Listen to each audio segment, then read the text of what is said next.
Assalamualaikum warahmatullahi wabarakatuh.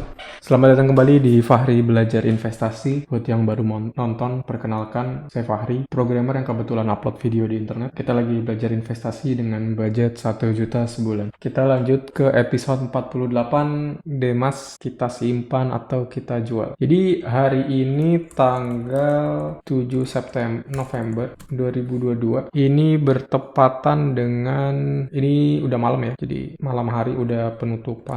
Nah, kita lihat di Stockbit. Jadi hari ini di Demas ya, ini ada corporate action. Kita cek corporate actionnya. Hari ini bertepatan dengan come date dan besok sama dengan ex date 8 November 2022. Artinya apa? Artinya kita sudah terdaftar untuk sebagai penerima dividen Rp15 ini per lembar. Pertanyaannya, kita mau tetap simpen Demas ini atau mau kita jual? Kenapa kita jual? Dari saya sendiri nggak yakin Demas untuk jangka panjang. Kenapa begitu? Ini ya, kemarin kita hitung karena kemungkinan dalam 5 tahun tanahnya Demas buat dijual udah habis buat industrialnya, dan itu pasti bikin labanya turun drastis. Dan kita hitung-hitung rata-rata itu Rp20 per lembar dalam waktu 5 tahun. Kalau kita tarik ke 10 tahun dengan asumsi 5 tahun ke depan gak ada pendapatan, berarti kita cuma dapat sekitar 20-an. Kalau di sini berarti 22 ya. Rp22 per lembar. Jadi, apakah ini termasuk kecil? Kalau di sini returnnya itu 5%, 6% dengan harga sekarang. Benar kan ya? Ini dengan harga sekarang ya. Returnnya 5% dengan harga sekarang. Dan kalau mau target kita 7%, itu harganya harus ada di Rp152. Ya, ini jadi kita lebih cenderung untuk menjual ya. Dan ada potensi juga setelah pembagian dividen harganya itu akan jatuh ya. Not sure nanti akan kembali ke harga yang sekarang apa enggak. Kurang lebih itu alasannya. Terus kita mau jual apa enggak? Coba. Dan kalau mau jual pun jual di harga berapa ya? Berhubung kita nggak bisa trading di jam kerja, artinya ya nanti pas bursanya buka ya, itu kan siang-siang, dimana siang itu kita perlu bekerja dan tidak ingin memantau Stockbit. Jadi kita pengen ya udah gitu. Berapapun harga, kalau dapat ya alhamdulillah, kalau nggak dapat ya udah, setidaknya kita punya plan B. Jadi kita bikin 2 plan karena di sini saya lebih cenderung ingin menjual ya. Jadi saat ini cenderung menjual. Alasannya karena ragu di long term. Pertanyaannya kenapa kemarin beli? Ya kemarin kita beli karena kita nggak tahu ya cara kita belum kita nggak tahu lah intinya gitu. Kita tidak memperhitungkan long term dan hanya untuk short term. Jadi ya Demas ini sepertinya cocok buat short term ya, invest dalam waktu jangka pendek, dapat dividen, ya udah. Tapi buat long termnya enggak, dan saya mau nyari perusahaan yang long termnya tuh oke. Jadi ya udah, kita kalau beli nggak usah kita jual-jual lagi lah. Kita nggak perlu mikirin apa perlu kita jual apa enggak gitu kayak sekarang kan. Tapi karena ini udah telanjur, jadi ya mau gimana. Jadi kemungkinan kita bikin 2 plan. Yang pertama plan A jual Demas. Plan B keep kalau nggak terjual. Oke, jadi kita pertama jual Demas dengan harga tertentu, sebut saja X ya. Terus kalau X-nya itu nggak ada yang ngambil, kita ya udah kita simpen aja selamanya gitu. Dengan asumsi 5 tahun ke depan setidaknya masih ngasih dividen. Pertanyaannya kira-kira harganya akan jatuh ke berapa? Ya kita belum punya kemampuan buat analisa ini saham bakal jatuh ke harga berapa, karena pasti ada bandar dan ada supply dan demand juga. Jadi mungkin kita coba eliminate itu. Yang pasti kita nggak mungkin jual di harga yang sekarang 180. Kita pasti jual di harga 160 atau 170 ya. Kalau harga ARB itu berapa ya? ARB itu auto reject bawah. 7%, berarti 7% dari harga 180. 7% kali 180.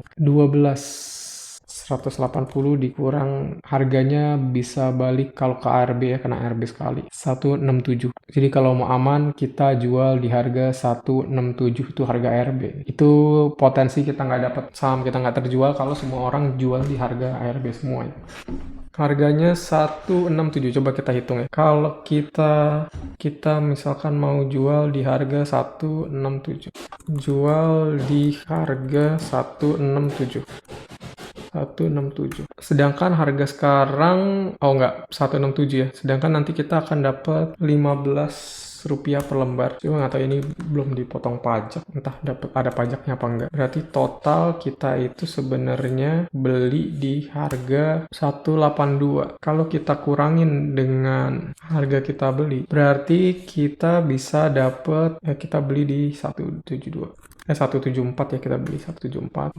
Untung sama dengan ini dibagi ini dikurang ini ya. 8. Untungnya 8 dalam persen itu ini dibagi ini. 4%, 4,3. Jadi kalau kita jual di harga ARB 4,3%. Ini lebih kecil daripada yang keuntungan Oktober kita. Itu kalau kita jual di harga ARB. Pertanyaannya, apakah kita mau jual di harga ARB? Ini tetap untung ya. Atau kita jual di harga yang sama 174. Mungkin gini ya, persen. Untung dalam persen ini kita pindah ini. Ini dividen, ini net. Oke, kalau kita harga jual di 167 segitu, kalau kita jual di harga yang sama kita beli. Kok dibagi 0? Oh, ininya kita F4. Kok ini dibagi G64 ya? Harusnya dibagi ini. Kita ini parameter kedua fungsi divide tidak boleh 0. Oke, ini 8 G64 dikurang E63 harga jual. Oh enggak, salah. Ini harusnya G6 salah. Untung itu berarti sama dengan G64 ya, benar G64. Ini didolarin dikurang ini ya. Nah, persennya itu dibagi E64 tuh, karena kita beli di harga segitu. Kok ngaco? E66 dibagi E63, untung dibagi segini. Kok ini untungnya lebih gede daripada kita jual di sini? Salah nih kayaknya. Kita beli segini, bentar. Kita beli segini, kita jual di harga segini, berarti harusnya ini ditambah 15 dong netnya. Salah hitung. Berarti kita tambahin satu lagi ya. Netnya itu sama dengan ini ditambah ini gitu ya. Cuma yang E64 nya kita dolarin, ini di copy ke sini. Kok netnya sama? Oke, bener ya. Terus untung itu sama dengan ini dikurang ini. Nah, yang E63 nya kita dolarin gitu ya. Jadi kalau kita jual di harga berapa ini? 15. Kita jual di harga yang kemarin kita beli, kita untung 8%. Cuma kalau kita jual di harga ARB kita kita untung 4%, 3%. Oke. Dari sini berhubung kita nggak mau gambling dan kita nggak bisa trading di luar, nggak bisa trading pas jam bursa buka ya. Sebenarnya kan the best option adalah saat ini kita jual di harga 174. Nanti kalau baru buka, misalkan 5 menit setelah buka ternyata langsung anjlok ke harga ARB, kita baru jual di harga ARB, bener kan? Harusnya gitu. Cuma karena kita nggak bisa jual di harga pas bursa buka, kita baru bisa ngecek lagi nanti besok malam-malam ya. Berarti ya mau nggak mau kita harus jual di harga langsung ARB aja. Oke, gitu aja. Berarti decision kita jual di harga ARB 167 dengan asumsi kita nanti tetap untung sekitar 4,60%. Itu masih lebih gede daripada Oke, tinggal kita eksekusi, buka stop bid. Kita buka stop bid. Terus gimana caranya kita jual? Trading area. Oke, dilanjut ya. Tadi anak tiba-tiba ngajak main. Gimana cara jual? Ini bukan. Oke, benar itu jual. Ini total lotnya. Ini jual. Pertanyaannya, ARB itu kan tadi koma ya. 167,4. ARB bulat ke bawah atau ke atas? Ketika sudah mencapai harga ditutup.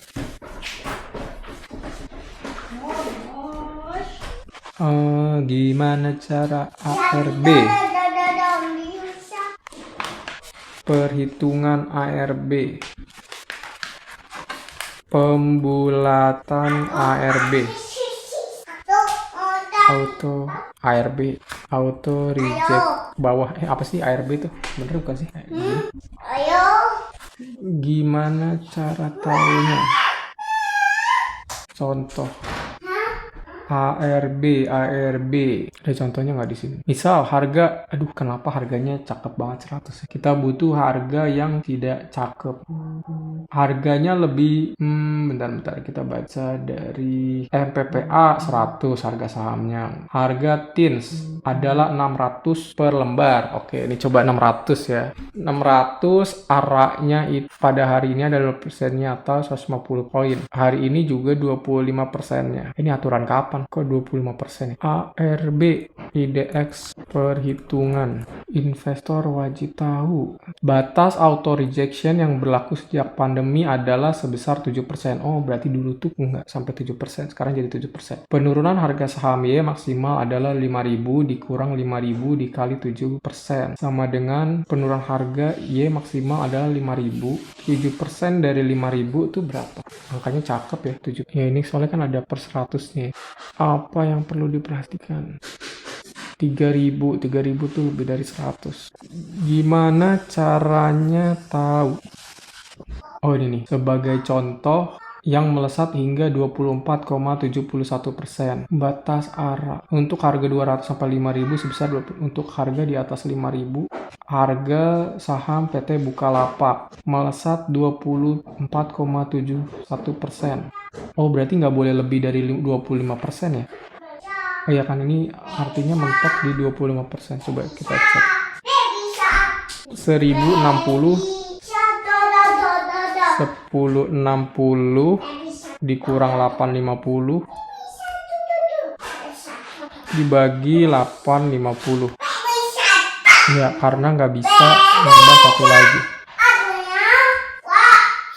Ini bisa 1061 1062.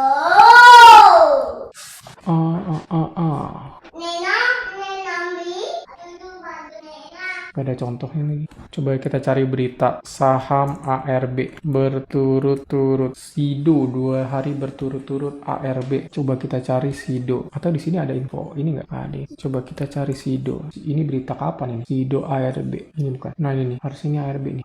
1 Agustus. Gimana cara ngelihatnya?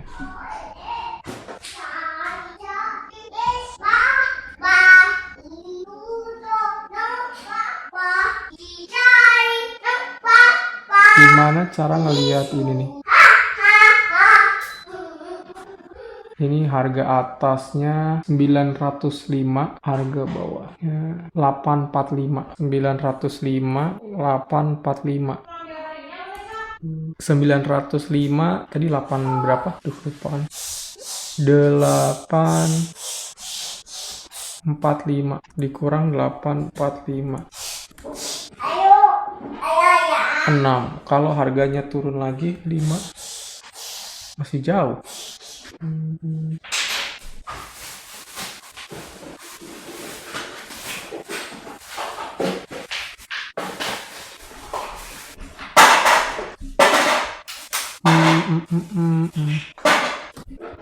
Gimana cara tahu berapa harga ARB Demas besok?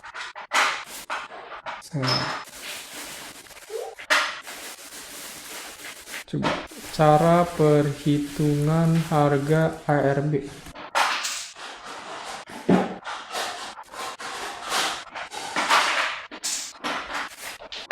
Coba kita cari di YouTube ya. Cara menghitung harga ARB. Cara menghitung harga ARB.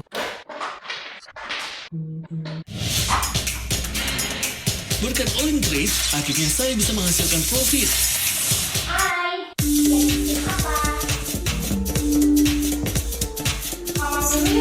Oke, tadi jadi di sini dia bilang ada harganya kemarin 117 dan ARB mentok di 109. Terus kita hitung ya 117, 109 itu belum sampai 7%, dan kalau jadiin 108 tuh lebih dari 7%. Artinya harganya nggak bisa lebih dari 7%.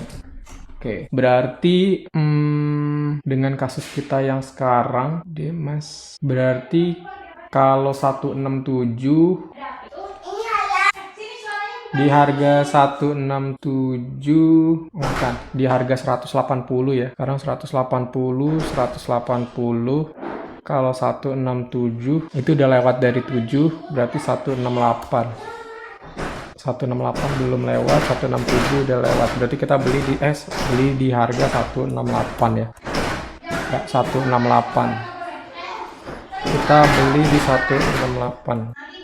Oke, kita berarti jual di harga 168 ya, karena 167 kan nggak bisa ya, udah lewat 7%. Kita pastikan lagi ya, harga sekarang itu ada di 180. Tadi di sini ya, bener kan? Harga sekarang ada di 180 ya, bener ya. Harga sekarang 180 dan 168 ARB-nya. Bukan ARB, berarti harga paling bawah yang bisa kita jual 168. Berarti kita jual 168 full di harga good till cancel, place order. Kita jual Demas di harga 168 ya. Kalau kita nggak dapet dividen kita rugi ya. Kita catat dulu record 2022 11.07. Kita catat dulu ya, harga sebelum kita nggak usah dicatat ya, 07. Berarti besok tuh 08. Oke. Di 08 kita jual Demas 57 di harga 168 minus 57 di harga 168. Harga jualnya 957 600. Broker fee 543 broker fee, exchange fee 1372. Gede juga ya exchange fee. 1372. Netnya di 1555 68 sekian pokoknya. Total pemasukan, kok nggak ada total pemasukan? Harusnya di sini ada ya kehitung total pemasukan. Rumus total pemasukan kita masih ngaco kan? HIJ BB ini 0 ditambah HH ditambah HH harga jual, betul? Oh, HH-nya harus minus. II kurang JJ. HH-nya karena di sana negatif ya. Jangan. Harusnya harga jual yang nggak boleh negatif. dikali FF. Dikali FF. Ini kita kasih negatif. Oke, harga jualnya segini. Total pemasukan 955. Saldo awal segini. Bener gak? 955,685. Bener ya, kita confirm. Di sell open, expiry-nya good till cancel. Price-nya 168, lot-nya 57, net fee-nya segini. Oke, ini udah kita catat ya. Kalau besok nggak kejual, ini kita hapus. Kalau kejual ya udah, berarti bisa segitu. Kita make sure lagi si Demas. Sebentar. Valuasi adjustment kita bener nggak ya hitungannya? Amannya sih kita adjust dulu ya balance-nya. 2012 summary. Ini kita hapus dulu. Total investasi kita segini. Kita balikin, kita adjust valuasi. Segini. Valuasinya berubah jadi segini. Terus kita jual harga Demas. Saldo awal jadi segini. Saldo akhir jadi segini. Pertanyaannya, kalau kita jual atau beli saham valuasi nggak berubah. Apakah benar? Oke, nanti kita cek ya. Harusnya sih berubah ya. Karena kan berkurang nih. Dari awalnya segini, valuasinya nih turun jadi segini. Jadi harusnya kalau ada jual juga berkurang. Oke, berarti ini nanti ada PR yang perlu kita adjust ya. Dan bahkan harusnya kalau ini yang pas nambah ya, ini pas nambah juga harusnya berkurang ya, karena kan fee-nya hilang, jadi valuasinya harusnya berkurang juga nih kalau ada yang ada fee yang hilang ya. Oke, nanti kita adjust ya. Di bagian sini berarti kalau ada penambahan atau pengurangan valuasi harusnya berkurang. Tapi kan di sini kita ada adjustment ya, harusnya ini udah relate. Kalau ada ini di adjust jadi segini, harusnya di sini juga di adjust dong. Nah ini berkurang ya, karena ada kita record di 2022 11.08. Kita bisa adjust valuasinya. Nah, nggak perlu ya. Berarti di sini kita biarin aja, cuma nanti adjustment valuasinya ngikut si ini aja nih. Tapi kalau mau canggih di sini udah bisa ngitung ya. Kenapa dia nggak bisa langsung ambil dari sini aja? 192. Oh, nanti ngitungnya ribet ya. Oke, ini nanti mungkin kita bahas terpisah deh. Kalau ada pembelian atau penjualan, apakah akan mempengaruhi valuasi kita sekarang? Tuh, harusnya sih mempengaruhi ya. Cuma mempengaruhinya tuh bisa dari valuasi adjustment aja. Jadi di sini nggak usah ada perubahan. Nanti di sini ada adjustment baru berubah. Oke, udah gitu aja ya. Biar simple mekanisme ini. Indeksnya balik ke 1000. Nanti ini kita lihat besok deh. Kan belum tentu. Jadi kita tinggal pilih ini hapus apa nambah satu lagi. Oke, mungkin cukup sekian. Bentar, salah ini ya. Ya tadi intinya kita mau nambahin satu di sini cuma nggak jadi. Mau adjust valuasi ya. Cuma nggak jadi, jadinya udah kita biarin asik saja. Nanti besok tuh kita akan ngelakuin adjustment dan ikutin harga yang baru. Oke, jadi kesimpulan yang kita dapat hari ini adalah kita jual untuk besok di harga harga, kita jual Demas di harga paling bawah 168 ya tadi ya, kita make sure 168 harusnya. Kalau 167 ntar nggak bisa beli orang. 168 order 168 betul, total 57 lah. Oke. Nah terus mungkin PR kita nextnya adalah kita mau beli apa lagi nih. Oke, mungkin cukup sekian buat hari ini. Sebentar. Ya ini sebenarnya bisa di automate kayak gini ya, langsung aja di sini. Karena kan sama aja nih. Ya udah nanti pokoknya kita bahas di next episode. Ini tadi ya. Kita buat menentukan apakah ketika ada uang masuk, ini perlu kita hitung juga nih valuasinya di adjust juga gitu. Kan kemarin kalau kita top up valuasinya ada adjustment. Cuma kenapa kok kalau kita beli saham kok nggak di adjust, kan harusnya logikanya di adjust juga karena ada hilangnya uang hilang gara-gara broker fee ini. Jadi harusnya valuasi ini perlu di adjust juga, ini juga perlu di adjust. Oke, mungkin cukup sekian buat hari ini. Thank you.